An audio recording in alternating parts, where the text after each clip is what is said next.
நடராஜர் கோயில் இருக்கிற தீட்சிதர்களை பற்றி பல விவாதங்கள் வந்தது இல்லை சார். அவங்க கூடலாம் சட்ட கட்டெல்லாம் இல்லாமல் நல்லா பயங்கரமாக இருக்கிறாங்க, வித்தியாசமே தெரில. அவங்கக்கிட்ட போய் நின்று அந்த கும்ப கலசம்லாம் அந்த கலசத்தை வச்சுக்கின்னு பட்டக்கட்டெல்லாம் முன் ஓட்டு கேட்டாரா இல்லையா? தீட்சிதர் கையில் இருக்கிற போது அது ஓட்டு, பூணூல் ஓட்டு இல்லை, வெறும் ஓட்டு. அந்த மாதிரி பல விஷயங்கள் அவர் செய்யக்கூடியவர் தான். அப்புறம் பழனிக்கு போனார். நீ வந்து நாம் தமிழர்கள் வந்து முருகனை பேசுகிற போது முருகன் தமிழ் கடவுள் என்றாலும் அது வழுக்குப்பாறை என்ற சனாதனத்தில் கொண்டு போய் விட்டுருன்னாரு. இப்போ தேவைப்பட்டால் பேசுவார்.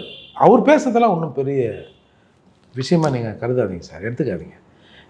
பல நாளாக வந்து சனாதனம் பேசியிருந்தார். ஆனால் நம்முடைய இளைய தளபதி, அவர் பேர்னா உதயநிதி, சின்ன தளபதியா, அவர் பேசுறது பெரிய சர்ச்சையாச்சுல்ல. எப்பொருள் யார் கேட்கணும், அதில் பாதி மட்டும் எடுத்துக்கணும்.